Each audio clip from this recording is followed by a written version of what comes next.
prom tickets for my daughter.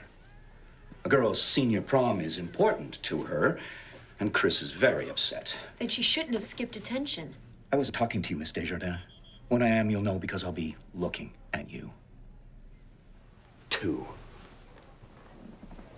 No contract renewal for Miss Desjardins. Well, she's already been reprimanded.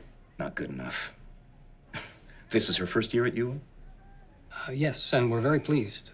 You're pleased with teachers who throw students against lockers and then assault them with feminine hygiene products? Well, that is a slightly exaggerated version of events. Is it?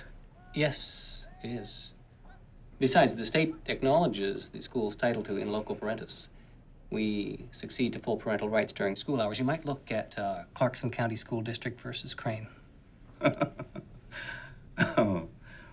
The Crane case you administrators are so fond of quoting doesn't cover anything remotely concerned with physical or verbal abuse. Lewiston School District versus David does. Are you familiar with that one?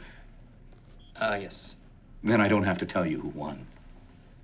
If I took you to court on this, I could walk out with Desjardins' dismissal and a hefty damage settlement in my pocket. But I don't want to be vindictive. So if I don't agree to your demands, you will take me to court. Off to court we go. For physical and verbal abuse. Is that right? Essentially. Mr. Harkinson, are you aware that your daughter and her friends cornered one of their classmates in the ladies' locker room? A girl named Carrie White. She was having her first period and she thought she was dying. Anyway, they cornered her and they yelled obscenities at her. And then they filled her locker up with tampons and wrote, "Plug it up," on the door. Are you aware of that?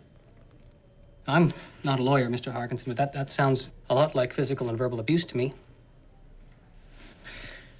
I'm not going to sit here and listen to half-truths. I think I know my daughter well enough to know I that don't she think would you know never... your daughter quite as well as you might think, if I may. Let's see here. 4 years, graduates in May, tested IQ 140, detention 73, 20 for harassment of other students. This, by the way, is your daughter's file. Oh, and look at that. Despite a C average, she's been admitted to Oberlin. Pull some strings, John? I'll see you in court. Court it is. Oh, and Mr. Harkinson, the minute you file for damages on the grounds of physical and verbal abuse, I will cross-file against your daughter on those same grounds on behalf of Carrie White and the other 19 students in this folder. Parent-teacher night is the first Tuesday of even-numbered months. Hope you stop by.